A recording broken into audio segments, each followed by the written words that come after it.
When you finish in 5 minutes, we will do the very last community engagement in this room. That one will be sweet. And after that, ILO will tell us the final word that is very exciting to our ears. That word that when you are leaving, we say, yes, I was here.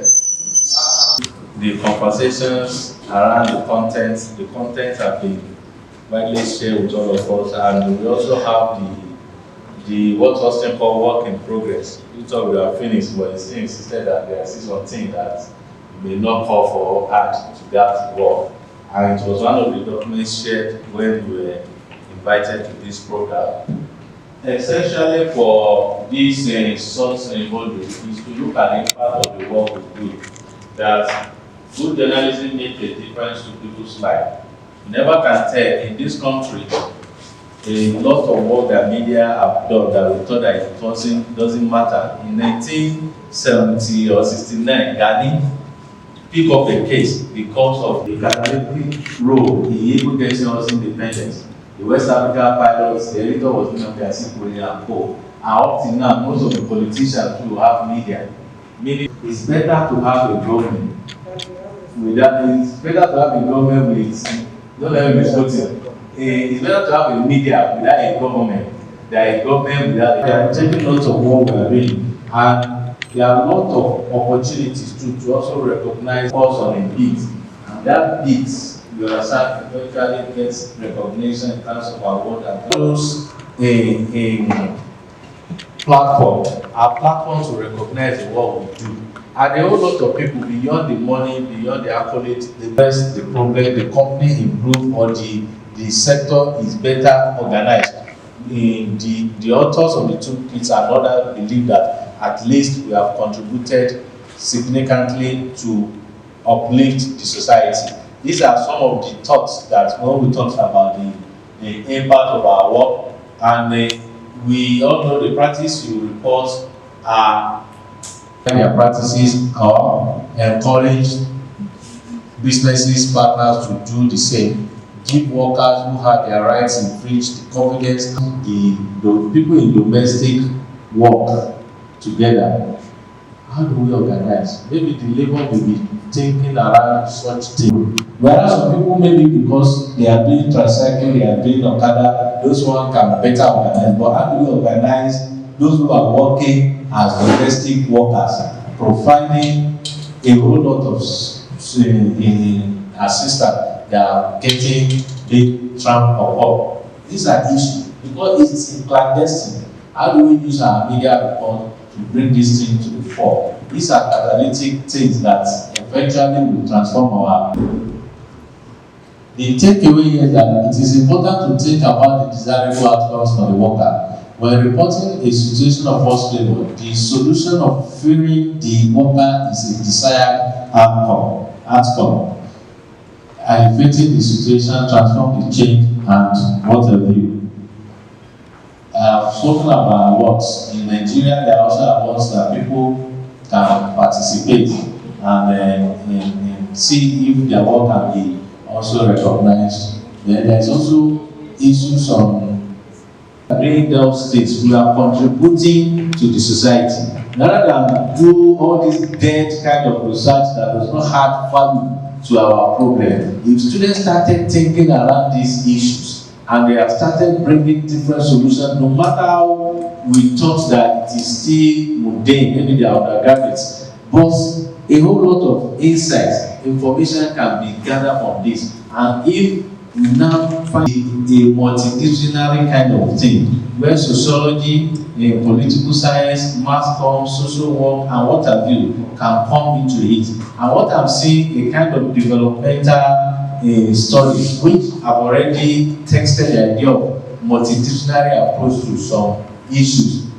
We can get there, and we also appreciate the fact that we said we need to also, because of the work that our editor have to pass through or edit in a day, and they are trying to meet the deadline. So this paper, for instance, maybe by 6 p.m., if you don't file your report, you may not get into the next day's report. A lot of things are there. Ourselves, we need to start putting those things that, okay, I know I have skills in this thing.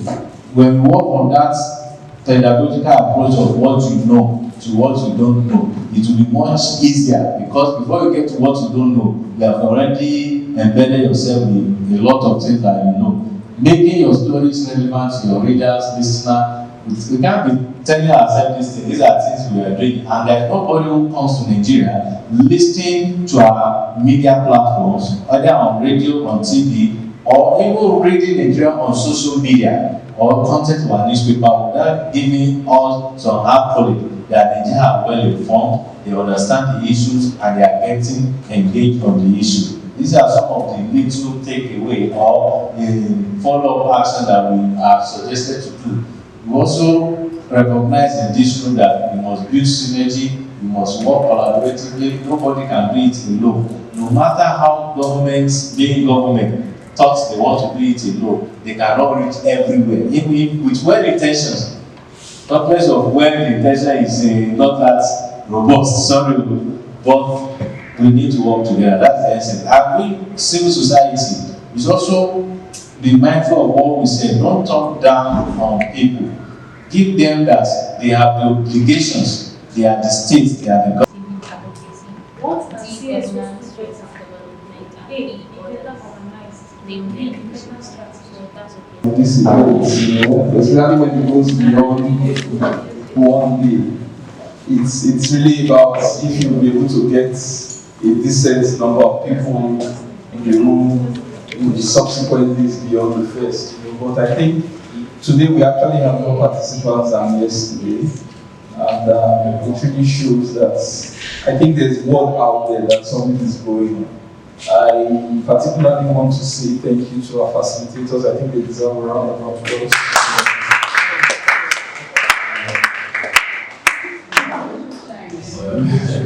Making it as interactive as possible and really trying to distill the issues, not really just, yes, the meeting needs to be contents of toolkits, but also opening up the space to get very specific issues that could be used as next steps going forward.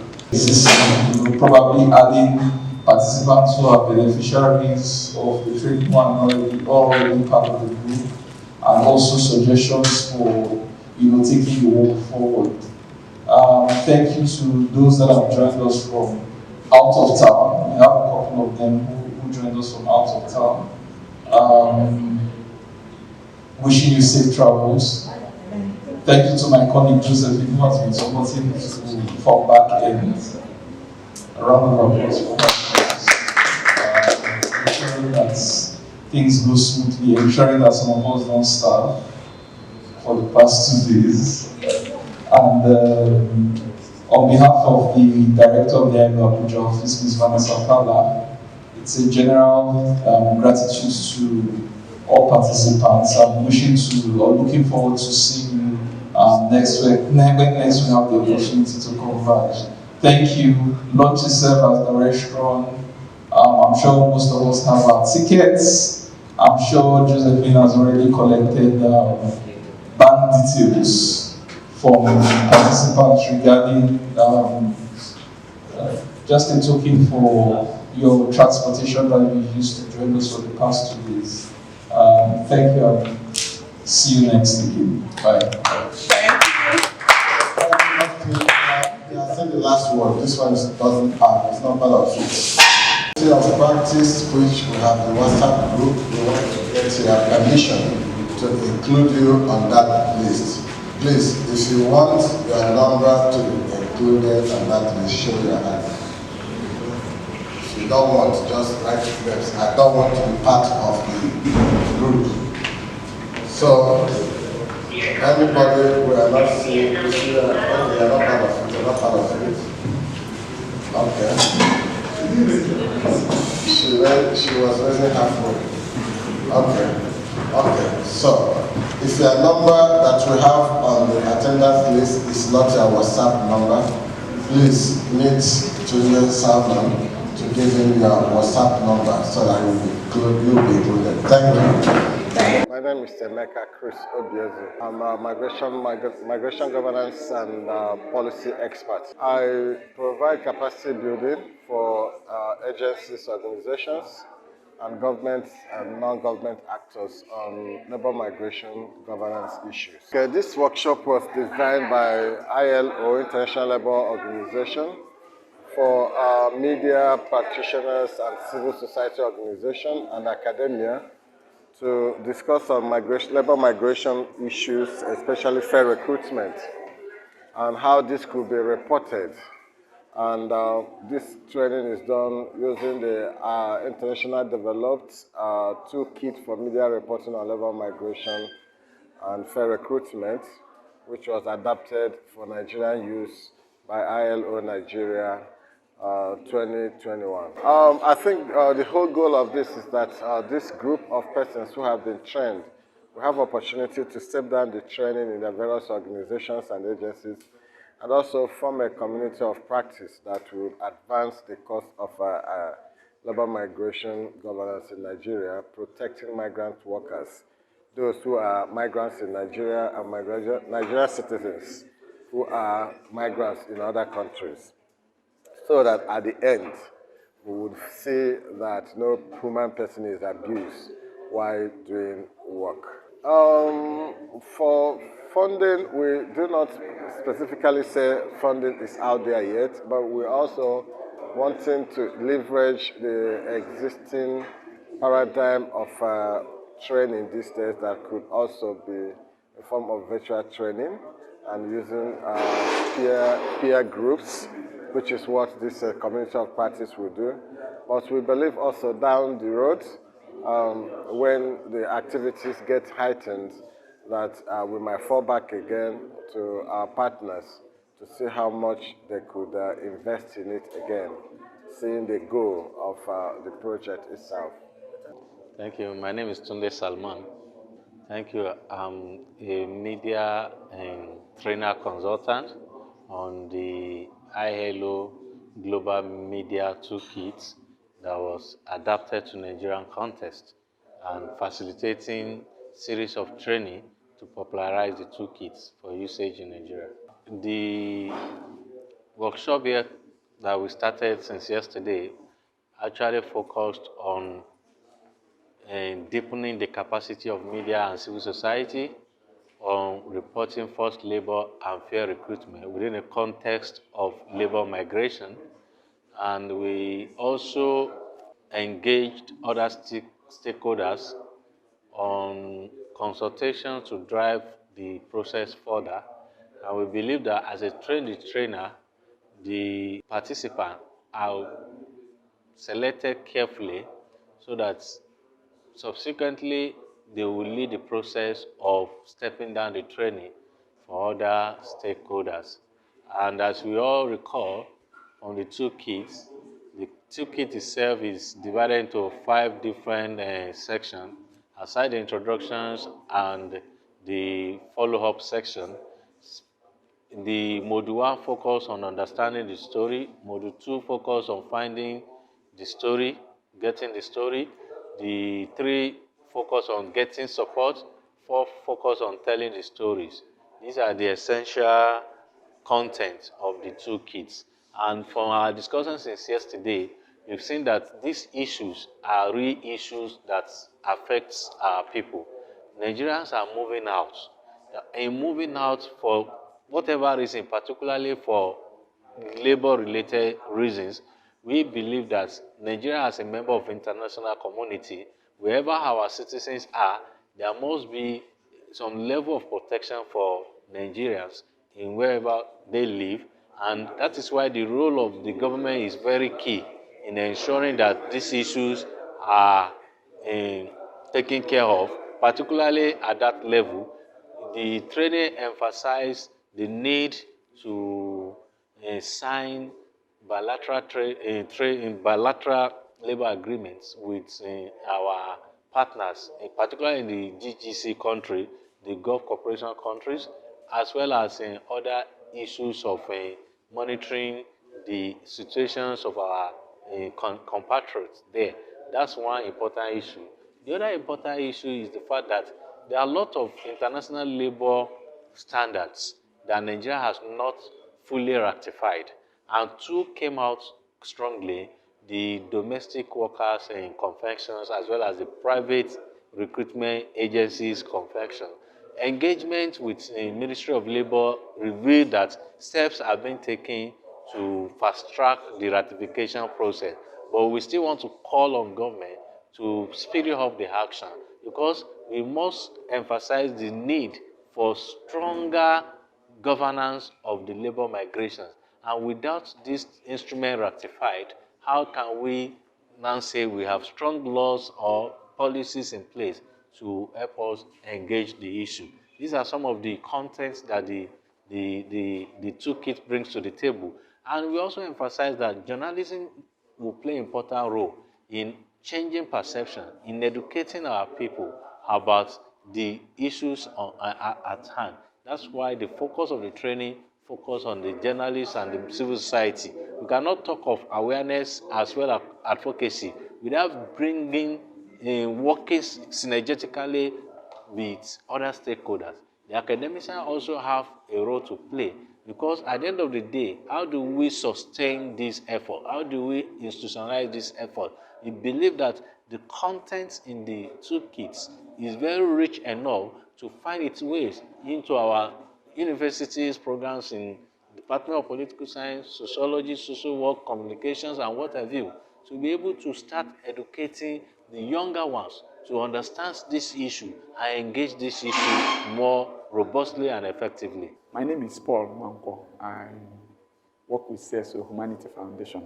The workshop has been able to, for me, address the question of fair recruitment, forced labor, unethical practices, and then the challenges that Nigeria and other developing countries have with labor migration, especially the issues of the ILO conventions that guide and direct fair labor practices. And of course, how that speaks to the media, the society, and the individuals who are involved in fair and decent work. Yes, there are a lot of misconceptions, lack of knowledge, capacity gaps that existed, but I think the last 2 days, the training, the workshop for media toolkits and for CSOs and the media practitioners has been able to speak to the basic issues of labor migration in respect of fair recruitment, forced labor, and international best practices. My name is Austin Irame. I work as a National Project Coordinator for the International Labour Organization. Basically, I lead the implementation of the Fairway Global Program in Nigeria.